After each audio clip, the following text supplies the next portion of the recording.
আর আল্লাহর সন্তান থাকার এই দাবি মূলত খ্রিস্টানরা এবং ইহুদিদের একটি অংশ করে থাকে। অথবা মুশরিকরা দাবি করত যে আল্লাহর কন্যা সন্তান আছে। যেমন মুশরিকদের কিছু অংশ বলতো যে তিনি ফেরেশতাদেরকে কন্যা হিসেবে গ্রহণ করেছেন। এই দাবিগুলো কিন্তু বর্তমান বা ভবিষ্যতের জন্য করা হয়নি। এই অভিযোগগুলো কোন সময়ের? সব অতীতের। ঈসা আলাইহিসসালাম, উযাইর আলাইহিসসালাম এবং ফেরেশতারা আল্লাহর সন্তান, এই সবগুলো ধারণাই আসলে অতীতের সাথে সম্পর্কিত। এই আয়াতে অতীতকাল ব্যবহারের একটা সুবিধা হলো আল্লাহ সেই সকল ধর্মের ভ্রান্ত ধারণাগুলো খণ্ডন করেছেন যেগুলো আগেই আবির্ভূত হয়েছে। আর প্রখ্যাত চিন্তাবিদ আবু বকর আল বাকিল্লানি লাম ইয়ালিদের ব্যাখ্যায় বলেছেন, এর মধ্যে কোরআনের ভবিষ্যৎবাণী সংক্রান্ত একটি অলৌকিকতা রয়েছে। এমন আর কোনো ধর্ম আসবে না যা দাবি করবে যে আল্লাহর সন্তান আছে। এমন ধর্ম আর কখনো পৃথিবীতে প্রভাব বিস্তার করবে না। যেমন এ জাতীয় কোন ধর্মগুলো আগেই প্রতিষ্ঠিত হয়ে গেছে? মূলত খ্রিস্ট ধর্ম, তাই না? অন্য ধর্মগুলোর কথা ভাবুন যাদের এমন বিশ্বাস রয়েছে যেখানে সৃষ্টিকর্তা জন্মদান করেন। সেগুলোর সবগুলোই কোন সময়ের? ইসলাম পূর্ব যুগের। বলতে গেলে এগুলোর প্রায় সবগুলোই ইসলাম পূর্ব যুগের। তাই এখানে আল্লাহ সেই সমস্যার সমাধান করেছেন যা আগেই ঘটে গেছে। যে সমস্যাটা মানুষের মধ্যে আগেই ছিল, আর তা হলো এই ধারণা যে আল্লাহ সন্তান জন্ম দিয়েছেন। তাই এখন কোরআনের অন্যত্র এসেছে ওয়ালাদাল্লাহ। এখানেও অতীতকালেই উল্লেখ করা হয়েছে। তারা বলে আল্লাহ সন্তান জন্ম দিয়েছেন। এরপর আল্লাহ বলেছেন জাআলু আবনা আল্লাহ, তারা আল্লাহর জন্য পুত্র সন্তান সাব্যস্ত করেছে। ক্বালু ইত্তাখাযাল্লাহু ওয়ালাদা। একইভাবে আল্লাহ উল্লেখ করেছেন, তিনি বলেন আন্না ইয়াকুনু লাহু ওয়ালাদ ওয়া লাম তাকুন লাহু সাহিবা। কিভাবে তার সন্তান থাকা সম্ভব যখন তার কোনো স্ত্রী নেই? স্ত্রী শব্দের জন্য একটি আরবি শব্দ হলো সহিবাত, আরেকটি শব্দ হলো কুফু। আর এই শব্দটি পরের আয়াতে এসেছে ওয়ালাম ইয়াকুল্লাহু কুফুয়ান আহাদ। তবে যে বিষয়টি আমি আপনাদের নজরে আনতে চাই তা হলো এমন একটি বিষয় যা আমরা প্রায়ই এড়িয়ে যাই যখন আমরা পড়ি লাম ইয়ালিদ ওয়ালাম ইউলাদ। একজন মুসলিমের কাছে এটা খুবই পরিষ্কার, আল্লাহ তাঁর সৃষ্টির সাথে কোনো গুণাবলী শেয়ার করেন না। জন্ম দেয়া, সন্তান থাকা বা নিজে জন্ম নেয়ার অর্থ হলো আপনার একটি শুরু এবং একটি শেষ আছে। যদি আপনি জন্মান, এর অর্থ আপনি মৃত্যুবরণও করবেন। আবার আপনি যদি জন্ম নিয়ে থাকেন, এর অর্থ কোনো এক সময় আপনার অস্তিত্ব ছিল না। আর এটা সৃষ্টিকর্তার বৈশিষ্ট্য হতে পারে না। তাই আমরা কখনো এই বিষয়গুলো আল্লাহর প্রতি আরোপ করি না। কিন্তু এই ধরনের শিরক করার মধ্যে একটা মনস্তাত্ত্বিক রোগও রয়েছে। আধ্যাত্মিক পরিভাষায় এটিকে অন্তরের রোগও বলা যেতে পারে। সেই অন্তরের রোগটি কি? মনের রোগ নয়, বরং অন্তরের রোগ যা আল্লাহর সন্তান আছে এ কথা বলার সাথে সম্পর্কিত। এর সাথে আর কি আসে? আমি আপনাদের একটি পার্থিব উদাহরণ দিচ্ছি। ধরুন আপনি একটি চাকরি পেলেন, আর বস খুবই কঠোর। কিন্তু বসের অধীনে থাকা ম্যানেজার আপনার চাচাতো ভাই, আর সে আপনাকে পছন্দ করে। তো বস অনেক কঠোর, কিন্তু ম্যানেজার বেশ ভালো, আর সে হলো আপনার চাচাতো ভাই। আপনি তার সাথে আড্ডা দেন, সে আপনার সাথে ভালো ব্যবহার করে। তাই যখন আপনি কাজে ফাঁকি দেন তখন কি আশা করেন? এমনকি যদি আপনি কর্মস্থলে বিপদেও পড়ে যান, তখন কে রক্ষা করবে? আপনার সেই চাচাতো ভাই এসে বলবে, দেখুন সে আমার নিজের লোক, সে ঠিক হয়ে যাবে। এমনকি বস কঠোর হলেও ম্যানেজার তা সামলে নেবে, আমাকে সামলাতে হবে না। আমি কিন্তু আসলে ম্যানেজার বা আপনার চাচাতো ভাইয়ের কথা বলছি না। আমি বলছি মানুষের শিরক করার কারণ। তারা জানে আল্লাহ ন্যায় বিচারক, তিনি আমাকে সৃষ্টি করেছেন, তিনি যা কিছু দিয়েছেন তার জন্য আমাকে জবাবদিহি করতে হবে। আমি জবাবদিহি করতে চাই না। কিন্তু যদি তার কোনো সন্তান থাকে বা তার প্রিয় কেউ থাকে আর আমি তাদেরকে খুশি রাখতে পারি, তাহলে আল্লাহকে খুশি রাখার আর প্রয়োজন নেই, শুধু তাদেরকে খুশি রাখলেই হবে। তাহলে বিচার দিবসে কি ঘটবে? আল্লাহ যদি আমাকে আটক করেন, তবে কে মাঝখানে এসে দাঁড়াবে? না না না না না, আমি একে চিনি, সে আমার লোক, সমস্যা নেই, ওকে যেতে দিন। এটাই হলো শিরকের মনস্তত্ত্ব। এখন আগের আয়াতে বলা হয়েছে যার কাছে সবার ফিরে আসতে হবে তিনি হলেন আস-সামাদ। এর অর্থ কি? তার দিকে সবার ফিরে আসতে হবে। এর একটি অর্থ কি? আল্লাহ বলছেন যদি তোমাদের শুধুই আমার দিকে ফিরতে হয়, তাহলে কাউকে আমার পুত্র বা কন্যা সাব্যস্ত করার প্রয়োজন নেই। মাঝখানে কাউকে রাখার কোনো প্রয়োজন তোমাদের নেই। মুশরিকরা কেন মূর্তিগুলোকে মধ্যস্থতাকারী হিসেবে রাখত? কারণ সেগুলো আল্লাহর সামনে সুপারিশ করবে। আর প্রসঙ্গক্রমে এমনকি যেসব মুসলিম শিরক করে, যারা কবর পূজা করে এবং মৃত মানুষের কাছে সাহায্য চায়, তারা কেন এমনটা করে?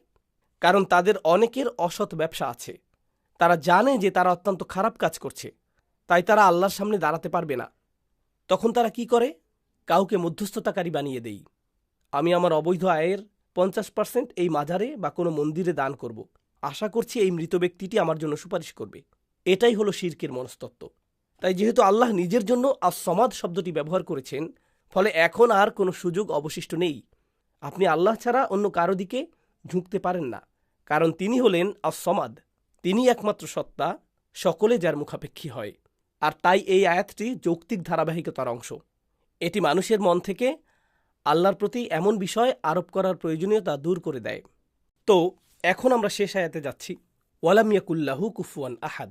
আরবিতে কুফু শব্দটি স্বামী বা স্ত্রীর জন্য ব্যবহৃত হয়, কিন্তু মজার বিষয় হলো আরবি সাহিত্যে কুফু শব্দটি আপনার এমন শত্রুর জন্যও ব্যবহৃত হয় যে যুদ্ধে আপনার সমকক্ষ, যেমন দুই ব্যক্তি যারা মারামারিতে সমান পারদর্শী।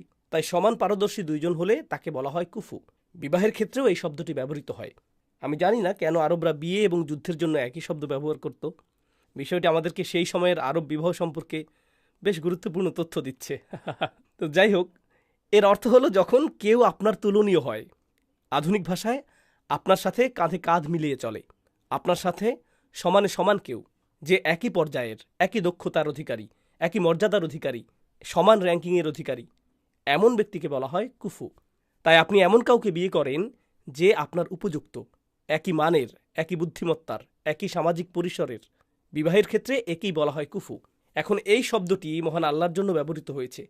তিনি বলেছেন, ওয়ালাম ইয়াকুল্লাহু কুফু, তার কোনো প্রতিপক্ষ নেই।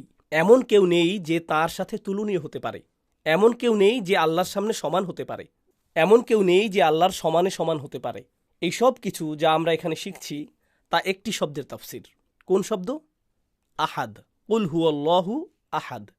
এই সূরাতে আমরা অন্য যা কিছু শিখছি তা এই আহাদ শব্দেরই ফলাফল। আল্লাহুস সামাদ, এটি হলো একটি ফলাফল। লাম ইয়ালিদ ওয়া লাম ইউলাদ, এটা হলো একটি ফলাফল। ওয়ালাম ইয়াকুল্লাহু কুফুয়ান আহাদ, এটাও একটা ফলাফল। কিন্তু এতে আরও কিছু বিষয় আছে। আরবি ব্যাকরণ কিছুটা জটিল বিষয়, কিন্তু এর উপকারিতা অনেক।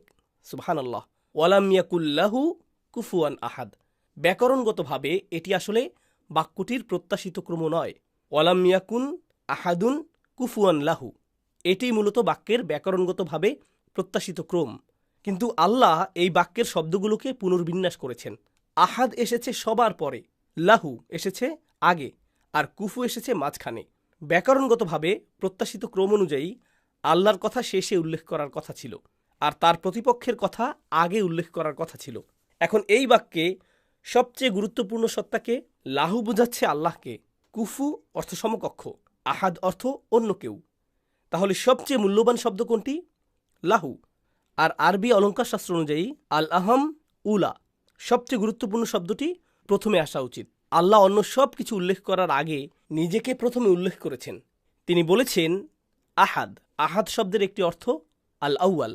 আহাদ শুধু লাইসালাহু সানি নয়, আহাদ অর্থ শুধু এটাই না যে যার কোনো দ্বিতীয় নেই, বরং এর অর্থ এটাও যে তিনি সেই সত্তা যার অবস্থান প্রথমে। এমনকি বাক্যের মাঝেও আল্লাহ নিজেকে প্রথমেই উল্লেখ করেছেন। এটি একটি ব্যাখ্যা। অন্য ব্যাখ্যাটি হল ইখতিসাস। এটি কেবল তিনি যার কোনো সমকক্ষ নেই, অর্থাৎ তিনি ছাড়া অন্য সব কিছুরই সর্বদা একটি সমকক্ষ থাকবে। একজন সেনাপতি থাকলে তার বিপরীতে আরেকজন সেনাপতি থাকবে, একজন রাজা থাকলে তার বিপরীতে আরেকজন রাজা থাকবে, একটি মিথ্যা উপাস্য থাকলে এর বিপরীতে অন্য মিথ্যা উপাস্য থাকবে, একজন ধনী ব্যক্তির বিপরীতে অন্য আরও ধনী ব্যক্তি থাকবে, একটি গ্রহের বিপরীতে অন্য গ্রহ, একটি তারার বিপরীতে অন্য আরও তারা। অস্তিত্বমান সব কিছুরই একটি কুফু রয়েছে, কিন্তু একমাত্র তারই কোনো সমকক্ষ নেই। আমি এখানে একমাত্র তার কথাটি কিভাবে পেলাম? কারণ লাহু শব্দটি আগে এসেছে। ওয়ালাম ইয়াকুল্লাহু কুফুয়ান আহাদ। এখন উপসংহারে আমি আপনাদেরকে তাফসিরে বর্ণিত এই সূরার কিছু উপকারিতা পড়ে শোনাব। এক্ষেত্রে আল রাজির ব্যাখ্যাটি আমার কাছে বেশ উপকারী মনে হয়েছে, তাই আমি এর কিছু অংশ আপনাদের সাথে শেয়ার করব। তিনি বলেছেন, এই সূরার প্রথম অংশ নিশ্চিত করে যে আমরা যাতে বুঝতে পারি আল্লাহ এক এবং অদ্বিতীয়। দ্বিতীয় অংশ আল্লাহুস সামাদ নিশ্চিত করে যে আমরা যাতে বুঝতে পারি তিনি কতটা দয়ালু এবং করুণাময়। আর সমাদের মাঝে কেন করুণার মহিমা নিহিত? কারণ সবাই তার মুখাপেক্ষী হয় এবং তিনি তাদের প্রয়োজন পূরণ করেন। আর তিনি যে বলছেন তিনি জন্ম দেননি এবং জন্ম নেননি, তা নিশ্চিত করে যে আমরা যাতে বুঝতে পারি কাউকেই তার বিন্দুমাত্র প্রয়োজন নেই এবং তিনি সকল ধরনের পরিবর্তন বা দুর্বলতা থেকে মুক্ত। কারণ সন্তান থাকাও এক ধরনের দুর্বলতা। কেন এটি একটি দুর্বলতা? কারণ আমি একদিন মারা যাব, আমার বংশ কিভাবে টিকে থাকবে? একটি প্রাণীর ক্ষেত্রে এর প্রজাতিটি কিভাবে টিকে থাকবে? সন্তানদের মাধ্যমে, বংশধরদের মাধ্যমে। মানুষের ক্ষেত্রে যদি আপনি গোটা মানব প্রজাতি নিয়ে চিন্তিত নাও হন, অন্তত আপনি আপনার নিজ পরিবারের উত্তরাধিকার নিয়ে চিন্তিত। আর আপনি যদি এখনই এটা নিয়ে চিন্তিত নাও হন, যখন আপনার বয়স 40 বা 50 হবে, আপনি বলবেন, আরে আমার তো কোনো সন্তান নেই, পেছনে রেখে যাওয়ার মতো আমার তো কিছুই নেই। আর এই বিষয়টিকে আরবরা অনেক বেশি গুরুত্ব দিত। সুতরাং এখানে এক প্রকারের বৈপরীত্য লক্ষ্য করা যাচ্ছে।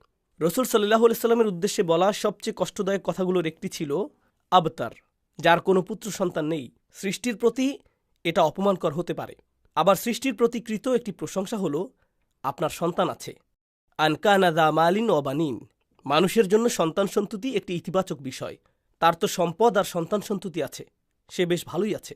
সন্তান ছিল আরব সমাজে মর্যাদার প্রতীক।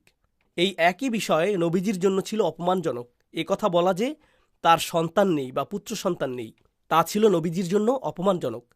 কিন্তু এর বিপরীতে আল্লাহর সন্তান আছে বলাটা আবার আল্লাহর জন্য অপমানজনক। এটা সম্পূর্ণ বিপরীত। কারণ আল্লাহর প্রতি সম্মান প্রদর্শনকে কখনোই সৃষ্টির প্রতি সম্মান প্রদর্শনের সাথে তুলনা করা যায় না। এই দুটি মানদণ্ড সম্পূর্ণ আলাদা। আর তাই আল্লাহ নিশ্চিত করেছেন যাতে আমরা এই দুটি ভিন্ন জিনিসের জন্য নির্ধারিত ভিন্ন মানদণ্ডগুলো বুঝতে পারি। উপসংহারে, আমাদের সন্তানদের আত্মস্থ করার জন্য এই সূরাটি সবচেয়ে গুরুত্বপূর্ণ সূরা। শুধু মুখস্থ করা নয়, আমি জানি আমাদের বাচ্চারা সূরাটি মুখস্থ পারে, কিন্তু আমি বলছি আত্মস্থ করার কথা। এর অর্থ আসলে কি? বাস্তবিকভাবে আমার জন্য এর অর্থ কি? যে আল্লাহ হলেন আহাদ, তিনি হলেন আস-সমাদ, তার কোনো শুরু নেই এবং কোনো শেষ নেই। আমরা শিরকের মনস্তত্ত্ব নিয়েও কথা বলেছি, যা লাম ইয়ালিদ ওয়ালাম ইউলাদ এর আলোচ্য বিষয়। আর তারপর ওয়ালাম ইয়াকুল্লাহু কুফুয়ান আহাদ, তার কোনো সমকক্ষ নেই, কেউ তার সাথে তুলনীয় হতে পারে না। তাই আপনি বুঝতে পারেন, প্রয়োজনের সময়, কষ্টের সময় যখন আপনি তেলাওয়াত করেন ওয়ালাম ইয়াকুল্লাহু কুফুয়ান আহাদ, আপনি চিন্তা করেন আমার সমস্যাগুলো যেখান থেকেই আসুক, একমাত্র আল্লাহই তা সমাধান করতে পারেন। আর যখন স্বয়ং আল্লাহ এর সমাধান করেন, তখন কোনো সমস্যাই আর সমস্যা থাকে না। এটি সেই সূরা যেখানে আমরা নিজেদেরকে সম্পূর্ণভাবে আল্লাহর কাছে সঁপে দেই। সাহাবীগণ যে এই সূরাটিকে এত ভালোবাসতেন, তার একটি কারণ আছে। এটি আমাদেরকে অনেক কিছু থেকে রক্ষা করে। এই সূরার একটি নাম হল আন-নাজাত। এটি হলো উদ্ধারকারী সূরা। এটি আপনাকে হতাশা থেকে, দুঃখ থেকে রক্ষা করবে। কারণ যখনই খারাপ কিছু ঘটে, আপনি আপনার সমস্যাগুলো কার কাছে নিয়ে যেতে পারেন? আল্লাহর কাছে। আপনি হয়তো আপনার সমস্যা থানায় নিয়ে যেতে পারেন, সেখান থেকে সাড়া পেতেও পারেন, নাও পেতে পারেন। আপনি আপনার সমস্যা চিকিৎসকের কাছে নিয়ে যেতে পারেন, ফলাফল পেতেও পারেন, নাও পেতে পারেন। কিন্তু এমন একটি স্থান আছে যেখানে আপনি যখনই যাবেন তখনই সাড়া পাবেন। এর ফলে আপনার সমস্যা দূর হয়ে যায়। তাছাড়া এটি হলো নাজাত মিনান নার। কোটি কোটি মানুষ শিরকের জঘন্যতম অপরাধে জর্জরিত। এই সূরাটি এমনকি স্বল্প শিক্ষিত মুসলিমদেরও রক্ষা করে। যদি তারা কেবল এই সূরাটি অনুধাবন করতে পারে, তবে তারা আগুন থেকে রক্ষা পাবে। তারা শিরকের সেই জঘন্য অপরাধ থেকে রক্ষা পাবে। আল্লাহ আমাদের এবং আপনাদের সন্তানদের শিরকের অপরাধ থেকে রক্ষা করুন। আল্লাহ আমাদের এই সূরার অসাধারণ শিক্ষাগুলো আত্মস্থ করার তৌফিক দান করুন। আল্লাহ আমাদেরকে তাদের অন্তর্ভুক্ত করুন যারা কোরআন অনুধাবন করে, তা আত্মস্থ করে, কোরআনের মাধ্যমে আল্লাহকে স্মরণ করে এবং তার প্রিয় রসুল সাল্লাল্লাহু আলাইহি সাল্লামের প্রদর্শিত সুন্নাহ অনুযায়ী কোরআনের উপর আমল করে। বারাকাল্লাহু লি ওয়া লাকুম ফিল কুরআনিল হাকিম ওয়া নাফা'নি ওয়া ইয়্যাকুম বিল আয়াতি ওয়াজ যিকরিল হাকিম।